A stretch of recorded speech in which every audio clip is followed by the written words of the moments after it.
area in this neighborhood and beyond in the greater Westchester area. I'd like to recognize, I don't see her, but our board co-chair, Darlene Jenkins-Walls. She's in the audience, and on behalf of the board of directors and the Westchester Community Center staff, welcome to the center. And I'd like to kick things off by introducing the governor. Thank you, Dr. Bell. Good morning, everyone. It's good to be with you, and I want to offer just a few opening comments, and then I intend to do a lot of listening today, and I want to hear from all of you. I want to begin by recognizing some of our elected leaders who are here, including the gentleman to my right, our Attorney General, Dave Sunday. Dave will have some comments. General Sunday, I'll have some comments when I'm done. I know we're also joined by Representative Pielli, your local state representative, who's been a leader on these issues in the Capitol. I want to thank you for that.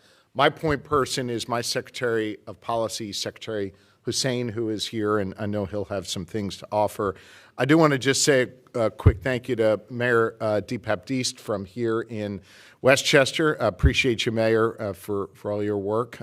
Mayors are where the rubber meets the road, so thank you very much for your leadership. And, of course, most importantly, to the students and the school administrators and other leaders who are here. Look, the mental health of our students, of our young people, has been a top priority of mine since I served as Attorney General in my previous life. I come to this issue as both your governor and also as a father of four. I know the challenges that young people are facing, and I saw the data back that up back when I was serving as Attorney General, when we launched something called Safe to Say, which is an app you have on your phone. The idea behind it, actually, at the time, was to give young people the opportunity to report in if, perhaps, God forbid, something bad was going to happen at their school. Someone was going to bring a weapon or someone was going to harm someone else. And the reality is the app ended up not being used so much for that, I guess in many ways, thank God, but it was really used instead for students to cry out for help, to say they needed more counselors, that their friends needed help, that someone was contemplating harming themselves. It was a real wake-up call, and as a result of that, years later as governor, I made clear that we were going to fund student mental health really aggressively. So far, during my time as your governor, we've invested $300 million into our schools just so they could hire mental health counselors and provide other mental health resources. Thank you for the clapping. Over 800 of our schools across Pennsylvania have done that. The challenge we see is that there are emerging challenges to student mental health all the time. I know we're going to talk about some of them today. Let me focus on just one, these so-called AI companions, which you have the ability to engage with directly, almost as though they're human-like, right? And we see more and more students kind of retreating into loneliness, engaging with these chatbots or these companions in a way that we think also creates some serious risks. We also think that these AI companions are not operating, in my view, not operating or at least pressing the bounds of the law here in the Commonwealth of Pennsylvania. We'll have more to say about that, I think, in the future. But I can tell you that this is an area that is unregulated, and it's really dangerous. I've called on the General Assembly, Representative Pielli's one of our leaders in this, to require these apps to have age verification and parental consent, to have constant reminders that the thing you're typing to and talking with is not actually a human. I know it sounds crazy, but having those pop-ups so that you know what we're dealing with is not real. Forcing these companies, if they see the suggestion that a young person might cause themselves harm, to report that. And of course, restricting their ability to provide sexually explicit material to our children. We think those are four common sense reforms. In fact, it's garnered broad bipartisan support in the legislature. In addition to that, my administration said that we're going to take 3 additional steps when it comes to that. One, we've launched a new AI digital literacy toolkit for parents, for students, and teachers. We did it just last month. Already 2,000 people have checked in on it and utilized that toolkit. I want to encourage all of you to take a moment when this is done, take a look at the toolkit. Tell us what's missing. Tell us what else we need to add in there. It's at pa.gov/AI safety. Second, I asked the Department of State, under my authority, to create a task force to investigate all of these different companion bots to determine whether or not they're violating our laws in Pennsylvania. Let me be more specific and explain. We actually, in the office, downloaded one of these AI companions. And we plugged in very quickly, hey, I'm struggling. I need help. I'm considering harming myself. Within 5 minutes of going back and forth with this AI companion bot, the companion bot represented itself as a licensed medical professional in the Commonwealth of Pennsylvania and was there to help. All licensing goes through what we call the Department of State within my administration. So if you're lying about that, if you're not following the rules, we're going to take steps to shut you down. The third thing we're doing is we're coordinating with our Attorney General, with General Sunday, to make sure that these different AI technologies follow the law, and if they don't, they're going to be held to account.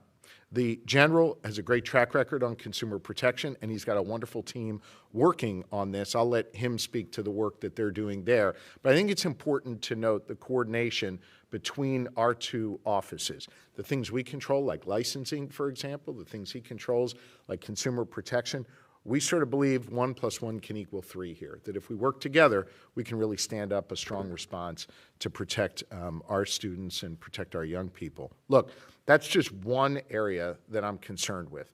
We came today to listen. We want to understand what you see as the challenges.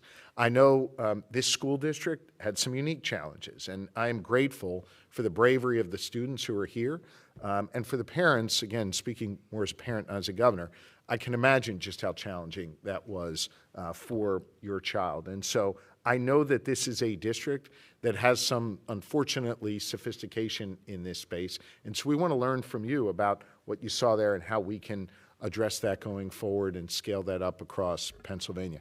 I'm here because this community really has its act together, understands these issues, and knows that we need to do more. And we're hoping what we learn in this conversation we can use to inform the work we do all across Pennsylvania. So let me stop there. I want to turn it over to General Sunday for some opening remarks, and then we'll get into our conversation. General? All right, so good morning, everyone. It is an absolute honor to be here. Thank you to the governor for setting this up today. This is beyond wonderful.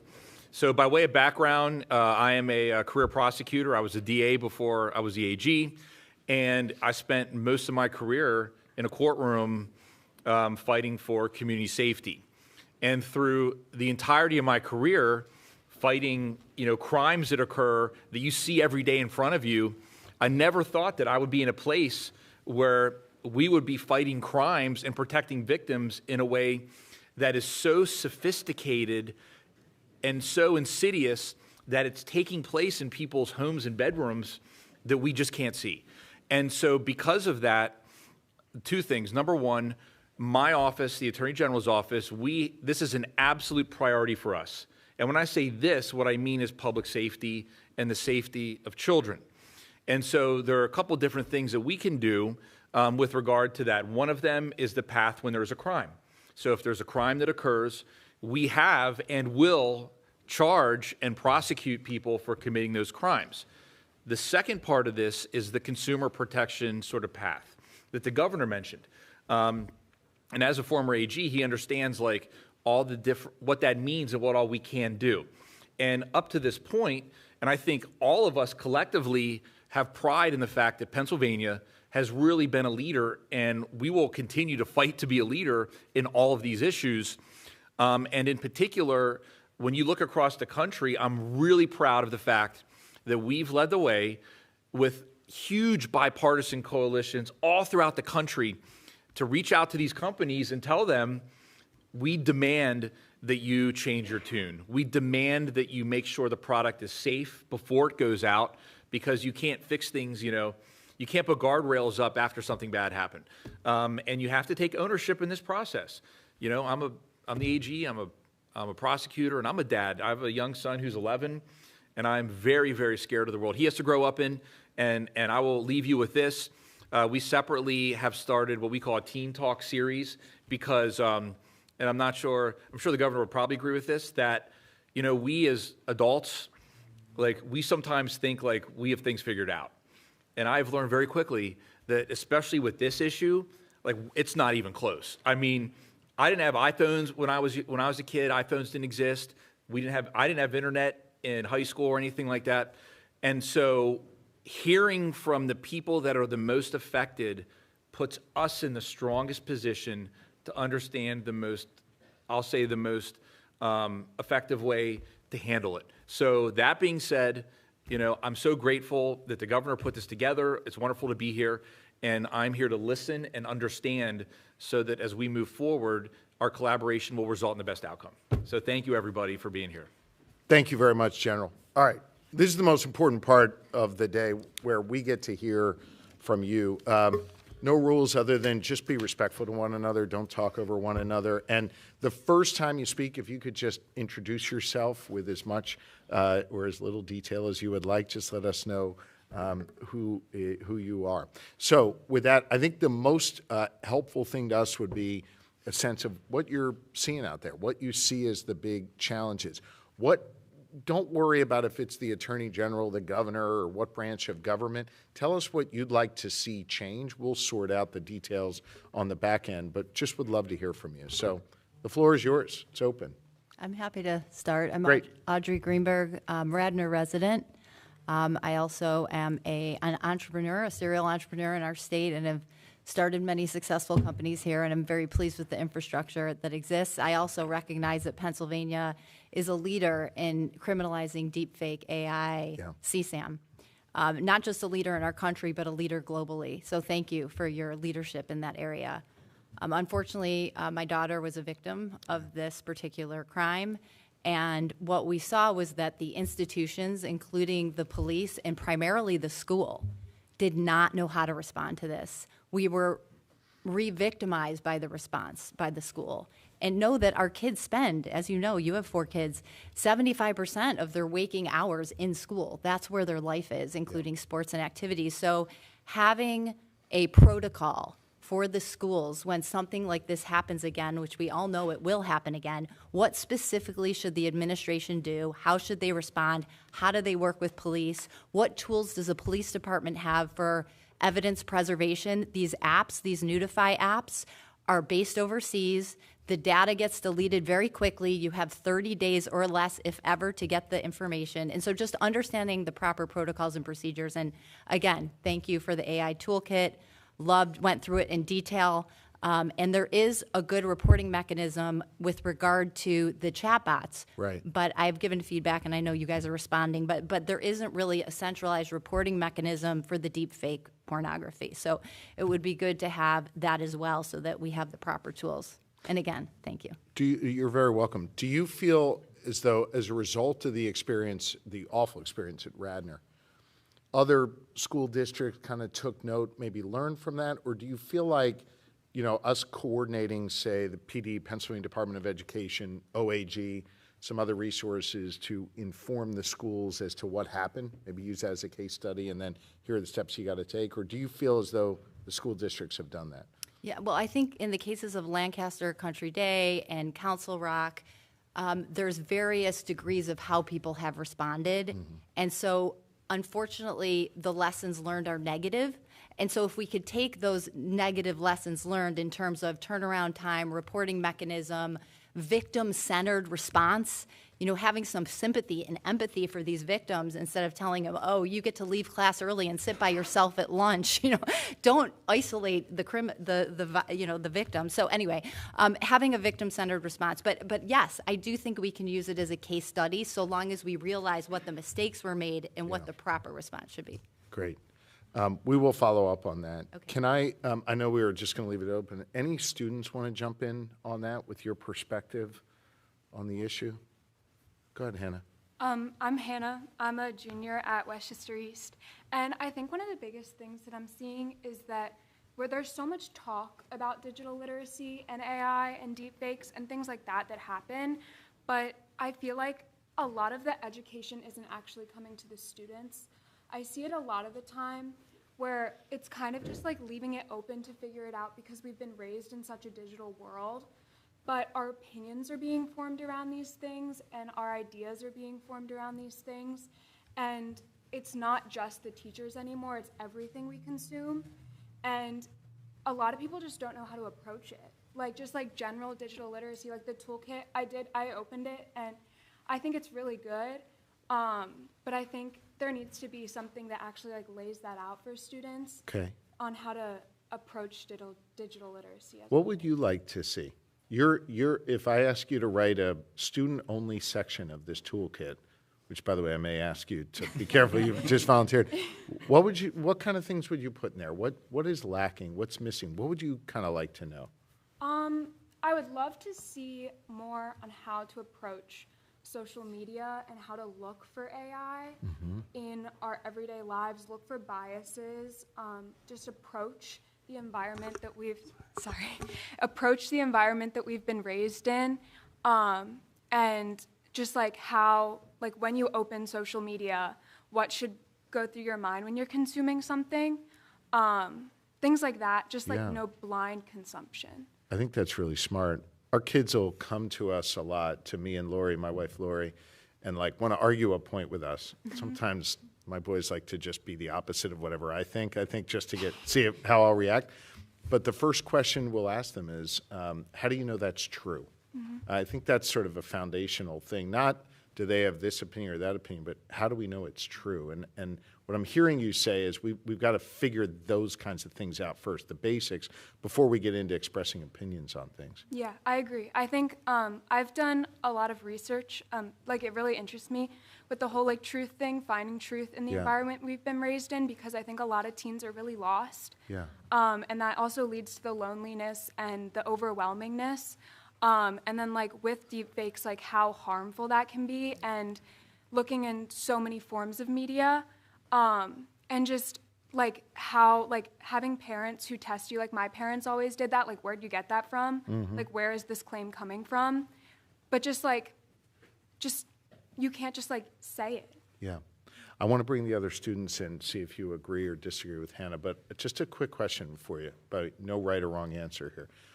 If something's happening in the world, some news is occurring that you care about and you want to learn more about, you grab your phone, and where do you go to get that information first?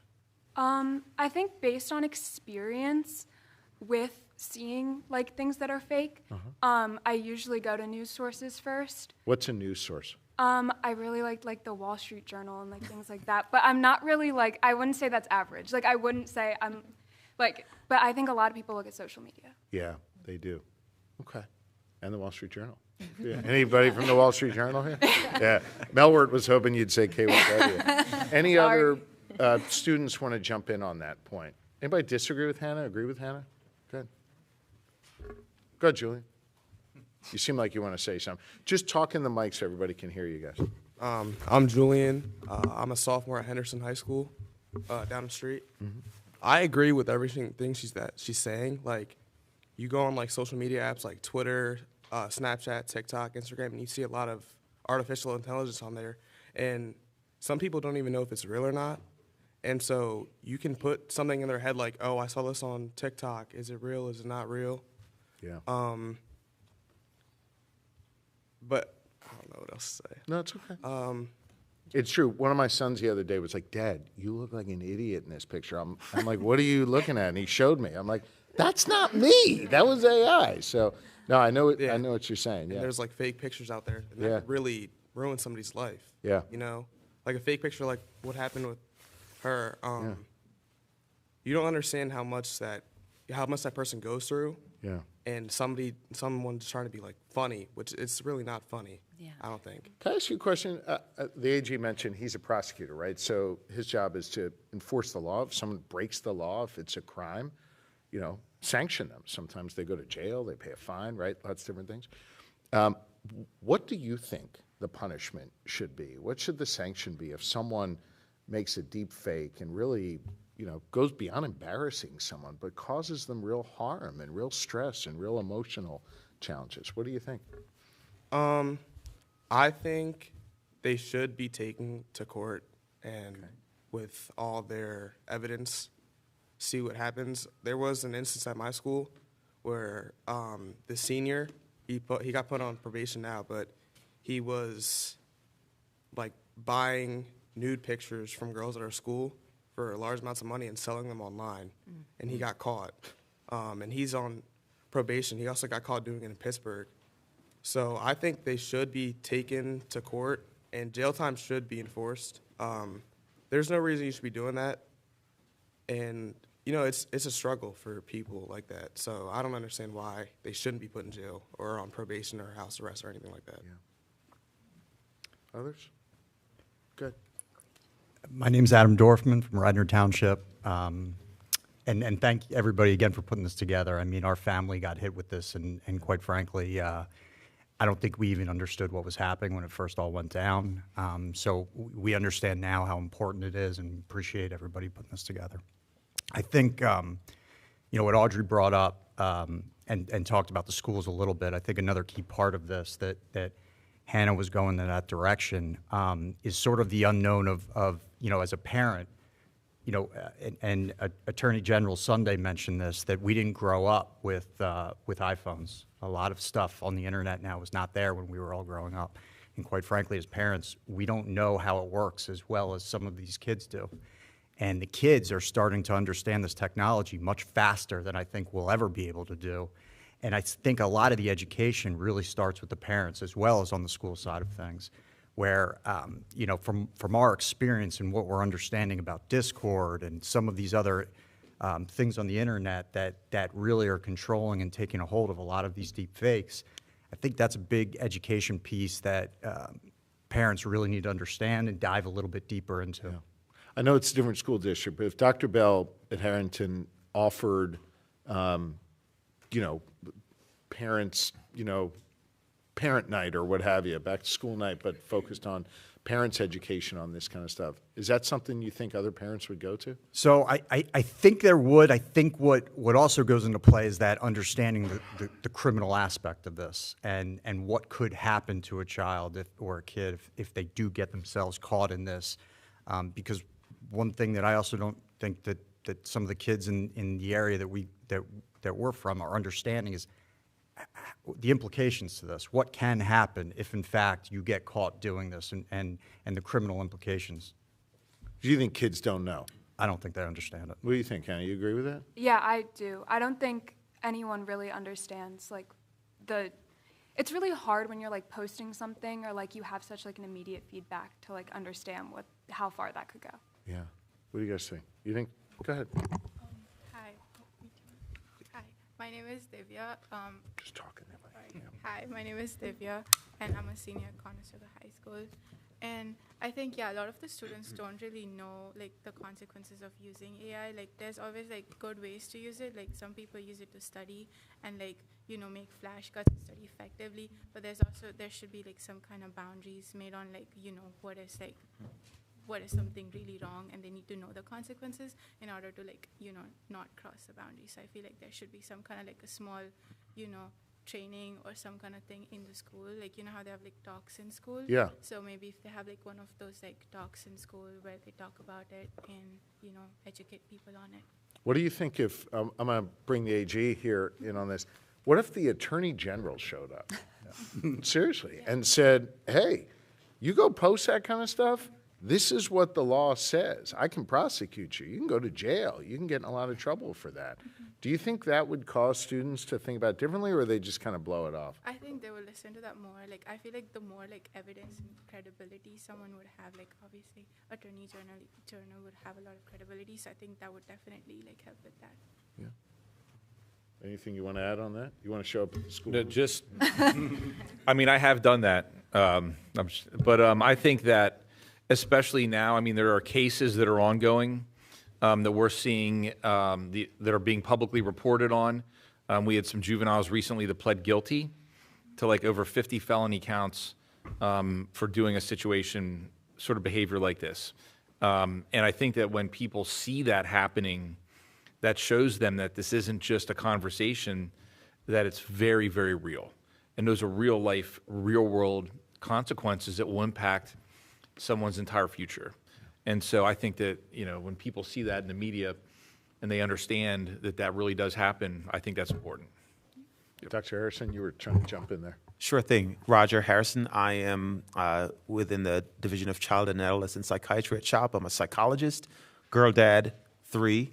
And just, I appreciate listening to both the students and the parents, and I think it speaks to the complexity of the issue where, from where I sit, there are these situations where we have a number, and fortunately right now it's still a smaller number of kids who really experience great harm, like CSAM, and exposing personal information put online that's not AI generated, but people's actual private information.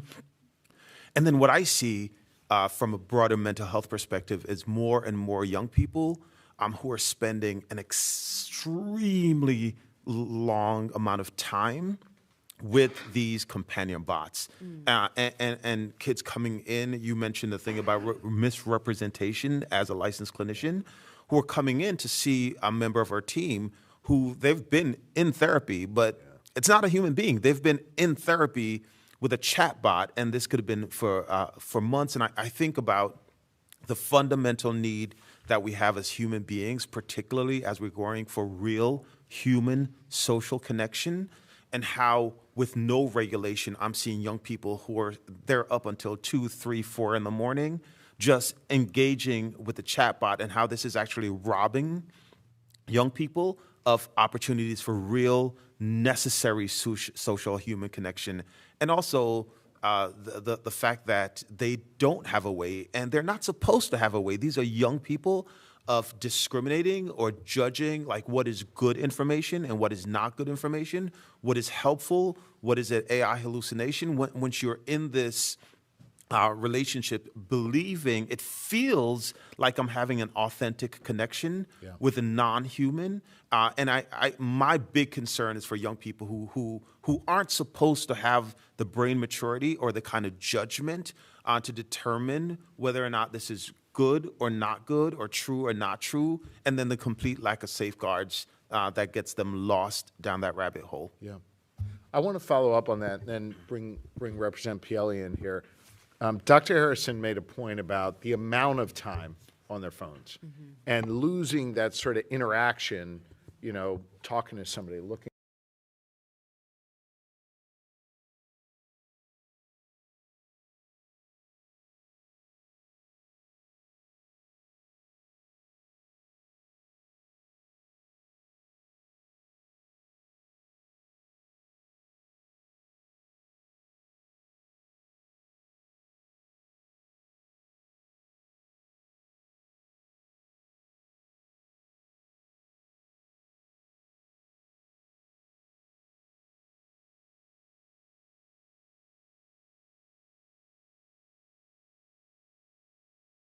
We got to put this thing down.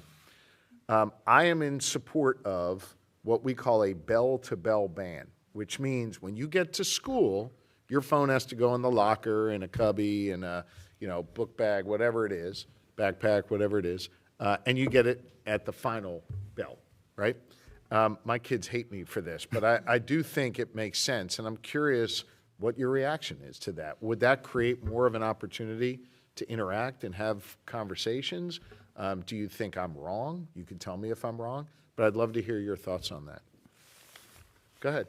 And I'm sorry, you should turn your name tag around because we got the blank side. Yeah. There you go. Andrew.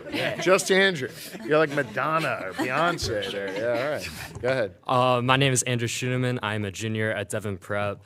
And I for sure think the phone policy is a great way for to develop social connection. For example, you're not gonna have kids on their phone at lunch, just texting away a chatbot, like Dr. Harrison said. You're really developing that human connection. You're talking to your friends, you're giving them a 5 and 2, a handshake with the eye connection. And also it's really impactful in class. When you're in class and you're just sitting on your phone, you're just scrolling on TikTok or Instagram, you're not listening to your teachers. However, when you don't have your phone, obviously you don't have anything to do in class. You might as well listen to your teachers. Yeah. Anybody agree or disagree with Andrew? I definitely agree with that. I think it's I definitely agree with Andrew on the fact that we should, have that social connection to school, because right now I feel like when I try to talk with my friends, sometimes they're on their phones, and it's a bit distracting because I feel like we're kind of missing out on a really important part of like our childhoods, that talking with friends, understanding how they're doing, but it's kind of frustrating when you're trying to have a conversation with someone and they have like an AirPod in, and it's like, are you listening to me? Like, are you, understanding like what I'm trying to tell you?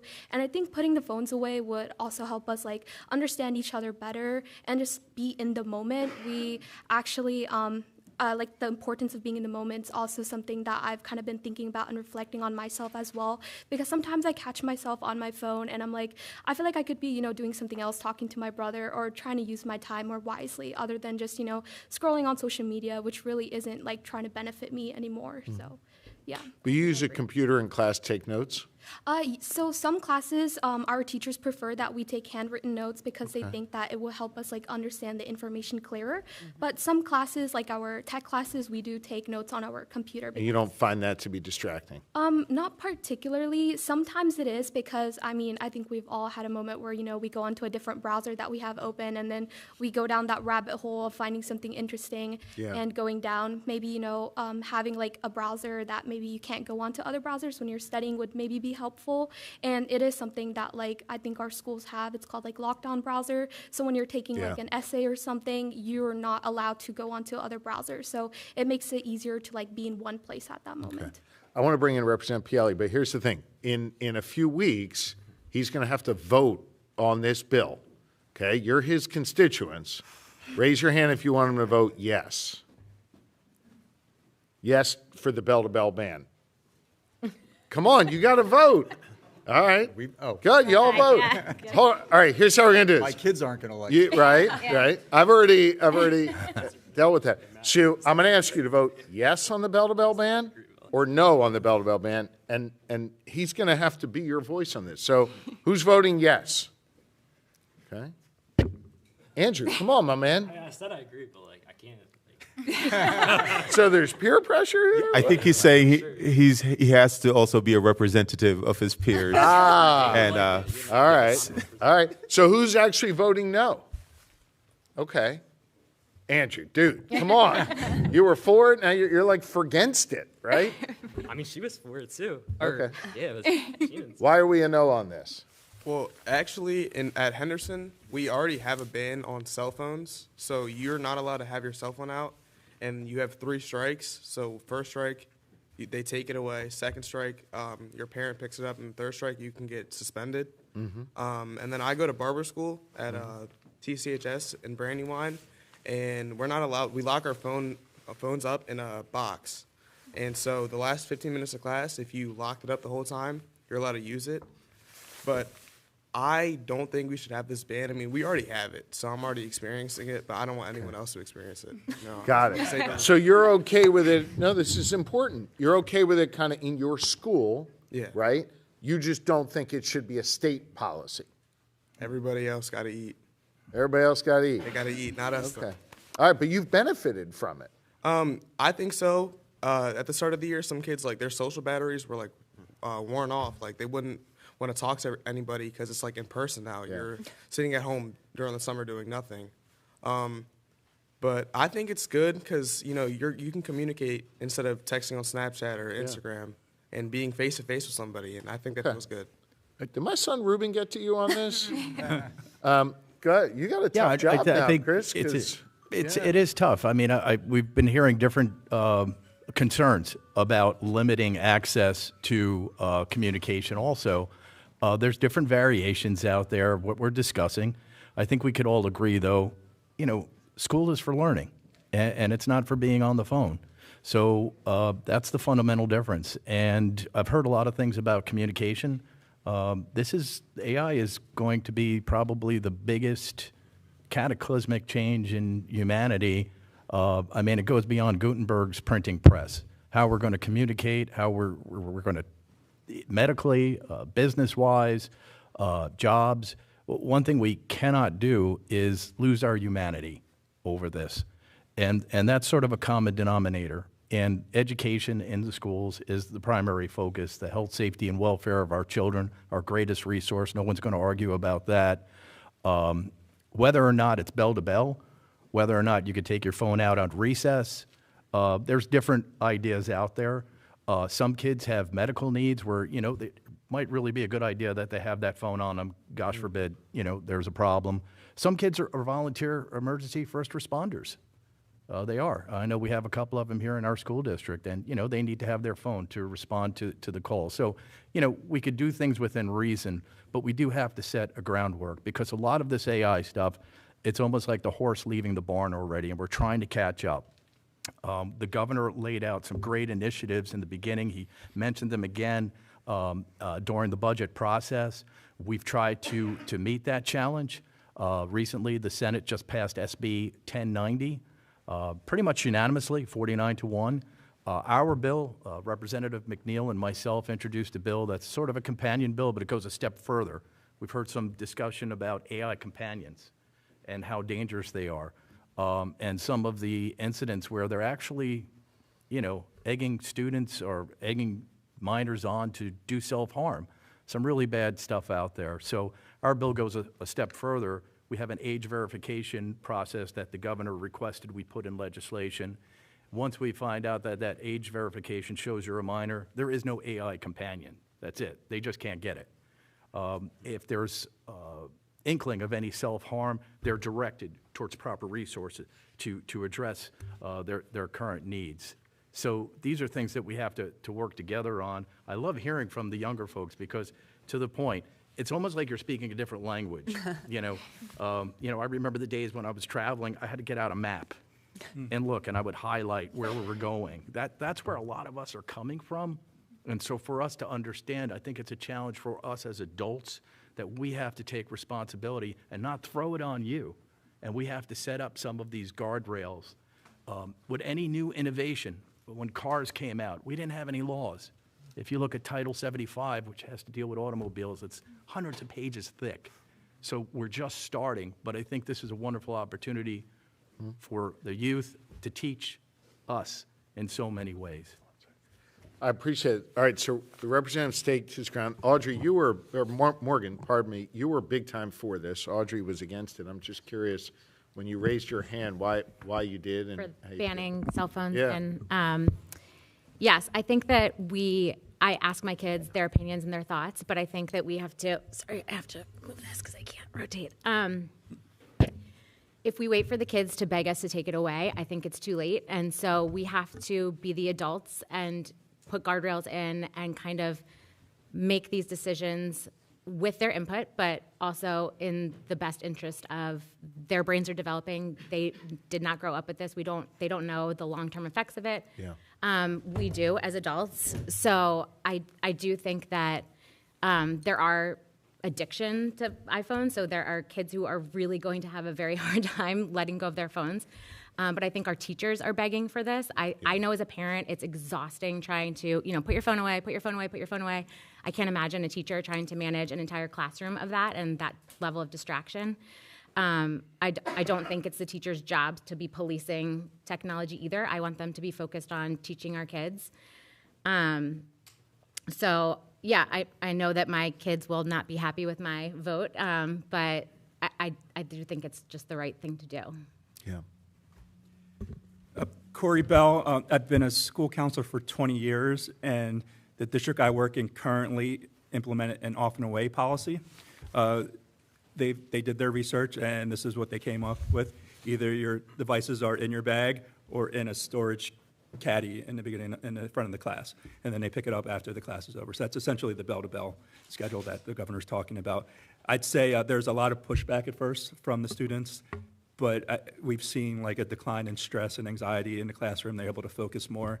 And I think what was met with a lot of opposition in the beginning is it's come around as like, this is a good thing for us. I can focus on class now. I'm doing better. And I didn't want it, but I'm glad it's in place now. Thank you for that. Mm-hmm.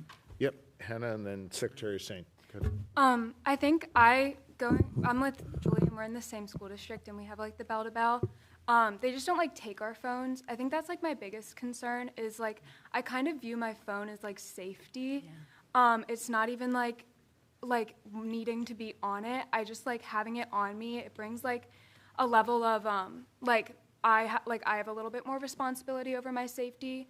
I know I've talked to my friends about this a lot, but like I have a teacher who you have to put your phone up when you go to the bathroom, and no one goes to the bathroom in that class because, well, but it's like partially because they want to be on their phone, but also because like there's a level, like I live in a like gray area. Like it's not like anything happens a whole lot, but like in the horrible chance that it were, my phone's up there and I have no way to reach anyone. So I think that's my biggest concern is like if I can't access my phone, like that's like a level of concern for me. Yeah, I think that's really unfortunate that you have to think about that, but I think that's a really fair response. Yeah. One of our sons said the same thing to me. So if you were offering an amendment to Representative Pielli's bill, how would you, what would you write in that? What would you think would allow you to not have the distraction, but still feel like you had, you know, some safety and some control? I think there needs to be some way to empower teachers so that when they say put your phone away, it has authority. I think there needs to be a level of punishment where like if you're on your phone, like you are punished. But I think taking like the phones themselves away, like instead of just the distraction of it, is like that's where I can't agree with the phone bill. Yeah, so I think right now, no one, I'm certainly not for taking your phone, but it would say it's got to be in one of those little cubby things in your locker, in your book bag. You're suggesting, no, it should be allowed to be on your person because that allows you to feel safer. But you agree with the idea, I'm not trying to put words in your mouth, you agree with the idea, though, it's got to like stay in your pocket or stay in your purse so it doesn't come out. Definitely. Is that your view? Yeah, like I fully agree it's a distraction in the classroom, but there's a level of safety that I can't agree. Yeah. Rep, would you accept that amendment? Yeah, I think it's good because it's going to teach responsibility like so many other things that we have, rules and regulations that you have to abide by. So I don't necessarily have a problem with that at all. Okay. Thanks, Hannah. We're making laws here. This is great. All right. I'll jump in. I'm so sorry. As you were speaking, Hannah, my heart went out because I've heard that from so many young people that I work with, that part of the reason I like to have my phone is that we have really normalized a culture where young people are going into school buildings with a lot of fear for their safety. Yeah. And I know we're here having a conversation about AI, but you can see how it is all intertwined with technology and the role of social media. And the fact that a big driver of kind of like this mental health, like unwellness for young people is that we've kind of just normalized living in a society where I don't know that I'm going to be safe when I'm in school. And yeah, my heart went out as you were speaking that because you're not alone in that sentiment. But this is where we are, and it is a big part, I think, of the driver for young people. Beyond, I want constant access to TikTok and Instagram. I don't feel safe, and my phone helps me to feel safe when I'm in school. And that's I don't know how we move beyond that point. Yeah, if I can just Please, chime in. yeah. I'm here's a mom of 4, so I'm incredibly impressed that you can do your job as a father of 4. But this is also deeply personal for us. Our daughter was also one of the victims of AI deepfakes of one of her classmates. So while I think that you have very valid points, and it does break my heart to hear that kids feel that need for that safety, and I don't want to take away that feeling, it is also, phones can also be used as weapons. So there are kids in school that can take pictures of other people without their knowledge, can upskirts, things like that. So while it is a sense of security for some students, and in some moments it is, but it can also be used as a weapon to cause harm that, kids aren't participating in, or you don't even know that someone is taking that picture or recording you or videotaping you. So having the phones in school also, I feel like, contributes to harm that can spread immediately. So somebody can take a picture and within minutes, these things are happening. We've lived it. These apps, not just the educational ones, the ChatGPTs, the ones that you're typing into for questions, there are specific apps that are just for entertainment and just designed for pornography that have no safeguards in place. Kids are downloading them And the schools just have this very outdated way of thinking about sharing and files that like they're looking for some zip disk or that it's something that's saved. The apps now are designed to protect their creators. So as these people are creating these images that are fake and sexualized and possibly pornographic, they're just holding up their phone and showing kids. So like if it's in school, you know, that's where it's being shared because they have access to that many kids and that's how quickly it can spread without having to text it or email it or leave like a paper trail. So it's just this, for us as parents, it was this eye-opening and just gutting moment to realize how this is happening and how different it is than when we were growing up, right? There's a VHS, somebody recorded it, somebody has it. It's just a totally different way of thinking that our school administrators need to be trained on, our school boards need to be trained on. I mean, having policies in place is essential, but if we don't enforce those policies and if kids aren't held accountable and offenders aren't held accountable, then what message are we sending to all of these kids? Can I drill down on that for a moment? And I'm so sorry this happened to your daughter. Thank you. And just as a dad, I'm just so sorry. And if this is too personal, you don't have to answer it, but at the moment you learn this happened, I imagine as a dad, I would feel like, oh my gosh, what do I do here, right? Who do I call? Where do I go? Do I call a prosecutor? Or do I call a therapist? Like, who do I call? And I'm curious how you process those immediate moments and what you wish you knew then that we might be able to sort of stand up in a way that empowers parents should they unfortunately have to go through what you did.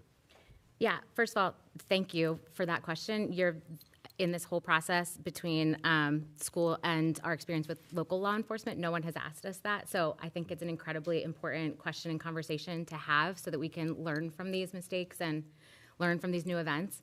As a mom, when I first learned about this, I almost dismissed it. I was just like, go do your homework. You know, our daughter was told that there was a boy at school who was making these images and purchasing the app and spending money and sharing these, and she knew all of her friends told her about it. She found out about it at school. So we were kind of dizzy in the moment of, wait, like what happened? And tell me exactly what you know and tell me exactly how you found out.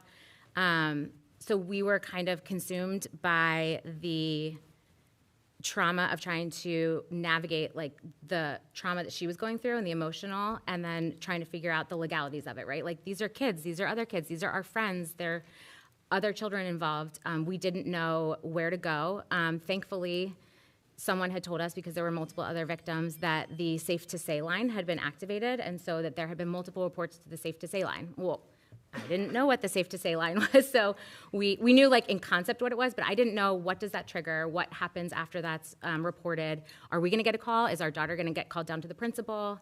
What are the next steps? So we reached out to the school, and that was our first inkling, like, okay, this is where she heard about it, they're talking about it, this is where it was being shared, it was being offered. So that was our first step. And looking back, I wish we had contacted the police right away. I think the timing of these crimes is essential.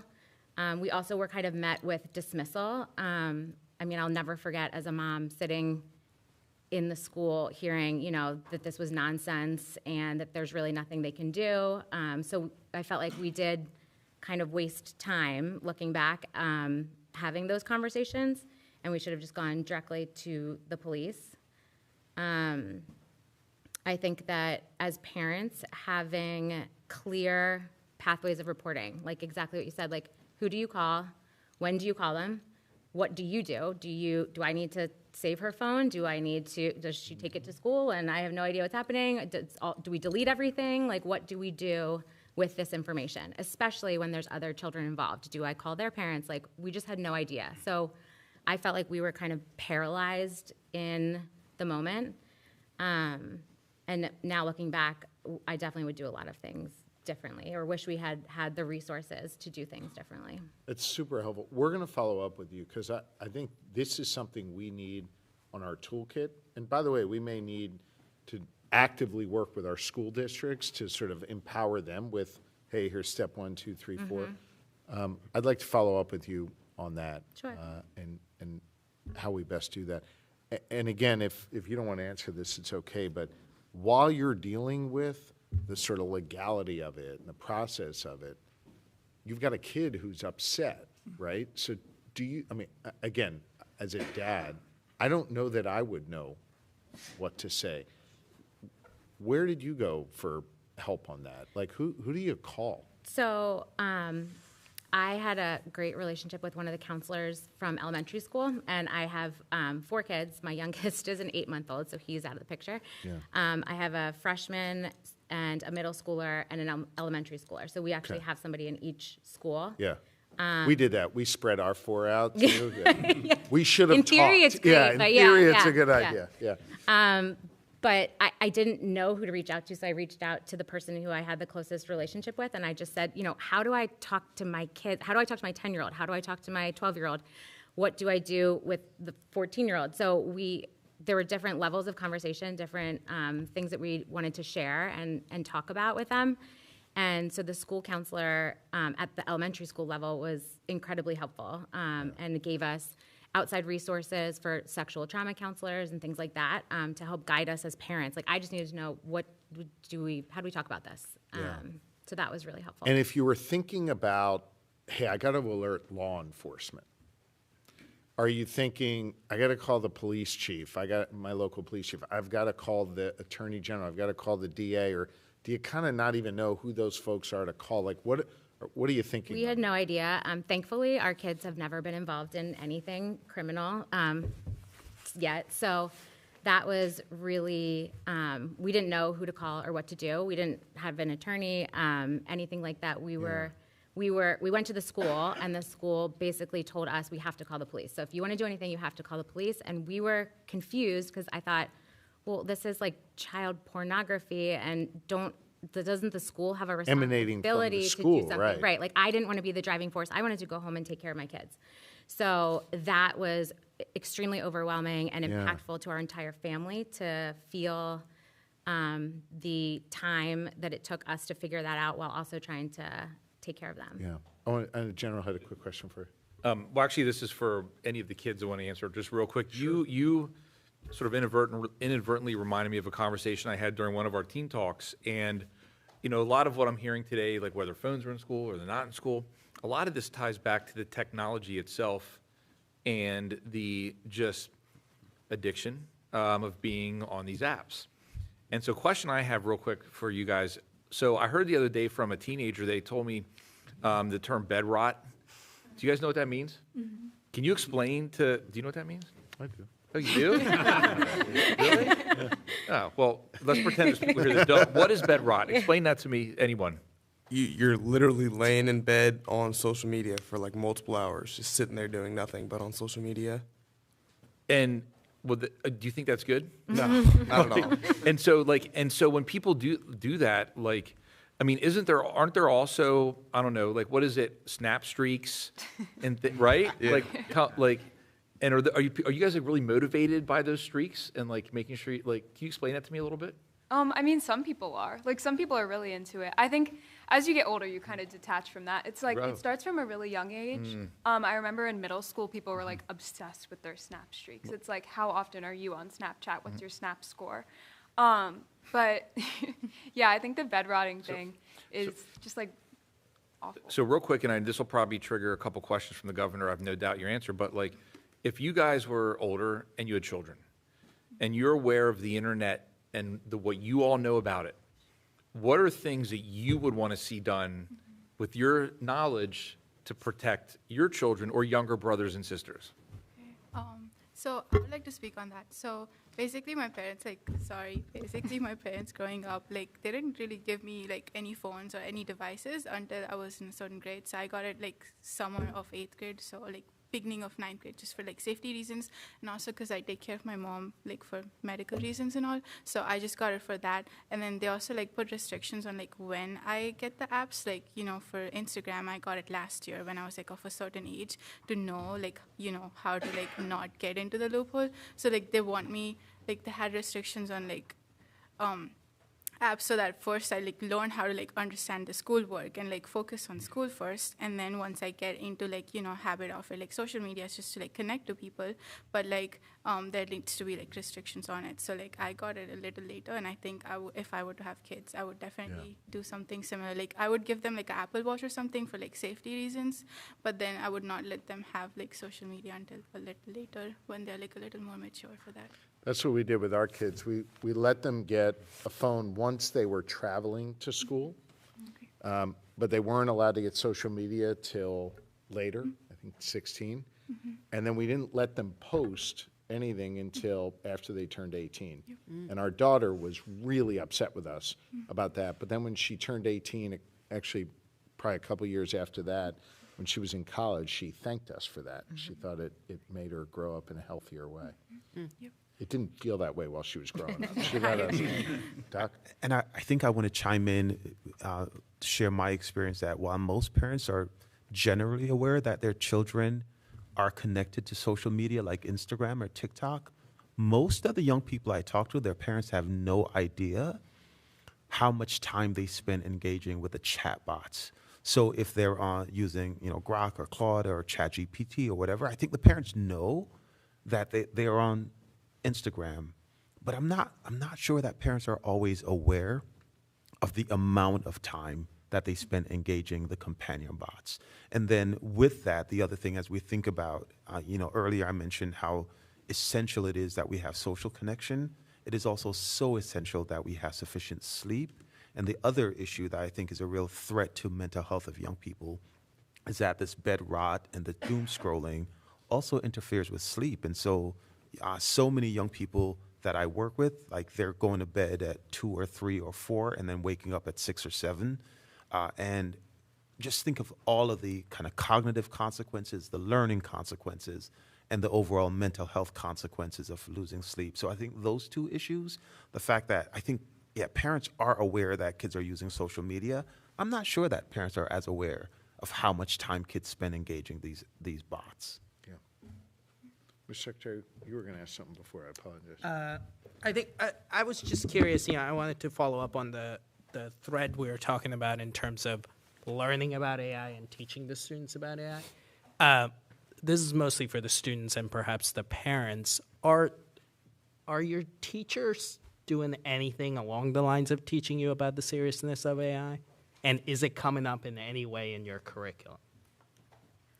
I would like to comment on that question. So right now, in terms of like our teachers or my personal experience of like what we're learning about AI from like our educators, is they're teaching us how AI is like now and how it's gonna like, work in education. Not particularly like outside of education. For example, if it's like an English class setting, my teacher would maybe sometimes talk about how we're going to get over like the AI protocols in that particular class. But I don't think there's been like an instance in school where it's like a talk or some sort of conversation about like, the other dangers that AI has. And like the toolkit, I think that's like an amazing idea. And maybe having that as like an assembly or like a conference with like students and parents about, the other dangers of AI outside of school and inside of school would be really helpful, because one thing that I've noticed is that a lot of the news that kids or my friends learn, they're getting it from like social media or it's like online, or they're self-learning. They aren't really getting the talk about like the dangers of AI from like an adult figure, so they're not understanding like the severity of this. Or I know we were talking about like the chatbots and all of that, and I did like a summer program where I learned about like how bots are built and chatbots are built, and how like I, from like that technical aspect, can understand, that's just like data, but to like someone else who doesn't understand like, how these bots actually work, or like, the bot can't see who the person is across the screen, like it doesn't know their race or gender, their culture, so it's just like, it's just a bot and it's just replying based on like a database that it has, so it's not something that is reliable, but I don't think kids realize that. And I know, Dr. Harrison, you were like talking about this before, so maybe like, teachers explaining about the dangers of this and, how to like properly regulate it, or having like an authority figure talk about it rather than just us having to self-learn it would be very helpful. Speaking of authority figures talking about it, and you will not upset me or the general here, if you were being talked to about this, your governor showed up, your attorney general showed up, your school counselor showed up, your teacher showed up, your principal showed up. Who's going to be the most compelling? Like, who's going to have the most impact on how you're thinking about this? There's no right or wrong answer, and we will not be offended if you don't pick us. I'm assuming you will not pick us. It's okay. I can speak for parents. Yeah. I think that for parents, it's the most helpful to have the criminal side, right? We want to know what are the consequences of using these tools. Okay. I also think that visuals are really important. So we keep talking about AI and bots and all these things, and it feels very abstract. And so, like, when you see it as a mom, when you read these texts and conversations, or you see what these bots are saying back, is where it just like is such a gut punch, and it helps you to really understand the real danger. And same with the deepfake apps. And as a parent, I kind of want to know, like, how are kids getting these apps? Like, is it just, are they targeting you on TikTok? Are they advertising to you? Like, is it your friend told you about it, word of mouth? Is it a teacher told you, use this, AI bot for schoolwork? Like, how do we get there? Okay. Is kind of my question. So if you had like a parents' night at school, and say the principal was there with the school counselor and some combination, maybe the local police chief or the local DA or the AG or someone from his office, that would be helpful. Yeah, for me, for sure. I think that having a high schooler, it exposed us to the fear of all of these kids, of their scholarships, their college applications, like recruiting, things like that. Like, are these recruiters Googling your name? Are they looking for this information? Yeah. If you were the offender and you made a mistake, like, is your life over? So knowing those things as parents, that kids are going to make mistakes, and we have to help guide them through that so that this isn't a life-ending sentence. But knowing as a parent, what different levels that is and what that looks like, I think from the college perspective for the high school kids is really important. Okay. Anybody else? Yeah. Okay. I had met with this woman. She's like the world-renowned expert in this deep fake, and I think as part of the advocacy. And one of the interesting things was when Act 125 and some of these acts that have been passed to criminalize this behavior, it was never imagined that this would be a minor on minor crime. Yeah. And so I think the question is, to Morgan's point, is both from a victim-centered perspective, but also from a perpetrator perspective, how we're handling this, how we're educating kids, and what guardrails that we can put in place from at 18 and up, if you can download the app, or going after the tech companies.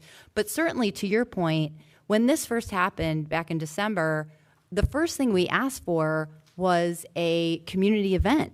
Let's get the principal, the superintendent, the chief of police, the prosecutor, some expert on criminology, so that everyone can be educated in what this is, how it works, and what the impacts are. But the schools just have a lot of resistance to that. I don't know why the schools just want to bury their head in the sand. They want nothing to do with this. And the more we ask for it, the more they resist. So if there's anything that can be done from a state legislative perspective or an enforcement Department of Education, I would fully support that. Yeah, and to that point, this isn't a Radnor issue. Like, the fact that we're all here in all these different districts, so like statewide guidance and statewide involvement, I think would be hugely important as a parent to realize this isn't a Radnor thing. I need to kind of pay attention. I know it's not a Radnor thing. I'm hearing you. Dr. Bell, you should respond to that. Maybe you don't have to respond on behalf of your school. I'm letting you off the hook, but you're the expert here in school district issues. Go ahead. I'll just speak in terms of original thought and writing, like say you have an English assignment or a history assignment, or you're writing an essay for a college application. Nothing's ever going to replace what's in your head, your original thoughts, your experiences. Anything that makes you you, AI is not going to be able to replace that. So my advice when it's time to write those applications or do that assignment, you can use AI as maybe a guide to get some tools to help you, but you shouldn't have it write for you ever, because there's a couple different things. They'll be able to tell teachers, college admissions counselors will be able to tell right away if it's written by AI. And some of the ways they use really, the language might not sound like you. It might sound like more robotic. Phrases repeat, and they might repeat a couple times. And there's also, I guess, other AI that can check to make sure what you're submitting isn't written by AI. So I wouldn't ever recommend that you use AI other than maybe a guide. Did I write this right? Is the spelling and the grammar correct? Colleges want to see what's in your head and what led you to apply to that school. And your teachers definitely want to hear your original thought to make sure you're understanding the material that they're presenting. But why aren't the schools leading conversations on deepfake AI? I mean, we all understand write your own stuff, and I'm not trying to be disrespectful, but it's been the huge. We were victimized more by the school than this kid that made a video.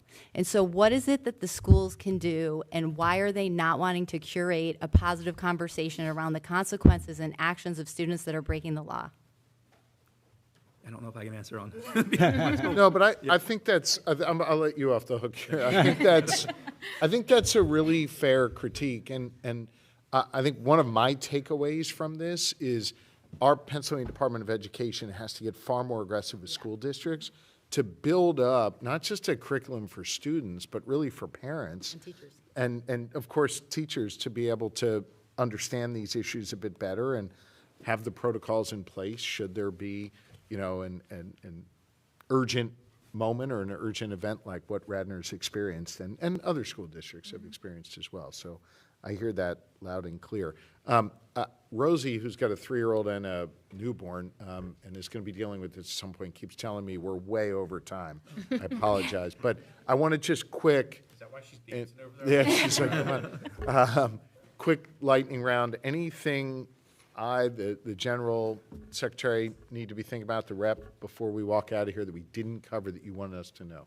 Hannah, you're itching to say something. Go ahead. Well, I wanted to go back to the question about who would be most impactful to hear it from, and like adding to the whole teachers and parents conversation. People want to hear it from people who are in their lives. Like students want to hear it. They don't want to hear it like from a detached conversation. Last year, my school district did an AI training, but it was very detached. It was the teachers didn't know what it was. It just felt like it was very much like just distributed from administration to check a box. That I think people want to have a conversation. They experience it in their lives. They want to see how, like, if I'm using this to write my essay, what skills am I missing? They don't like recognize that they're losing that opportunity, that just like having those conversations, learning to have them in homes, learning to have them in the classroom, I think that is where you can start. Who would that be? What kind of person? That would be like your parent or your teacher or like the person who is in your life who can see that. And then there's also like the criminalized side where like people need to take it seriously, and I do think that needs to be a big part of it. Okay. But as Dorfman here said, but we also want to hear from a prosecutor or someone in police or what have you. Would you have an objection to that? Would that be helpful, or it's just less important to you, maybe more important to a parent? What do you think? I think it needs to come from both. I think it just needs to be a little bit less stigmatized. Okay. I think, but obviously that's not something you can do as governor. But I think we just, there's so, I mean, maybe, I don't know. It's all right. But I think it just needs to be a conversation that people keep having, and like just like it's in our lives. So I'm glad you're having this. Thank you. I'd like to give a quick plug for school counselors. Like, no matter what school or what district you're in, their school counselors are trained professionals, and if they don't have the answer, they'll help you find the answer. So whether it's your school counselor, your school social worker, if you're lucky to have a crisis counselor, I would start with them. And if not them, a trusted adult, like the elementary counselor. If you had a great experience with them, use them as well. But there are people in every building that can help you, and school counselors are usually at the forefront of that. Any other quick final comments, sir? I think I'll jump in to say that I'm a clinician, and so I'm generally working with individuals and with families. And even as a clinician, I think looking for the research to guide, like, how do we approach this? This thing is happening so fast, and I think it's also important that we are doing good research to fully understand the impact, the mental health, the cognitive impacts, the social impacts of this, because it's happening so quickly, and so the research doesn't always catch up. Agreed. All right, Rep, General, and then I'll close. Go ahead. Yeah, I think it's incumbent on us as, legislators to protect the health, safety, and welfare of our residents and especially our children. And so we are attempting to just do that. When we talked about companion AI, there's really no need for companion AI for minors. They'll live without it, but the dangers that we've seen. So why should we throw it on them to be responsible when they're not even adults? So we should just preclude it. That's something that I'm working on with HB 2215 and some of my other colleagues. So look for that. Call your representatives. demand action. This is a very important issue. It's not going to go away, and it could change the trajectory of humankind. So we do have to get ahead of it and get our arms around it. Thanks, Rep.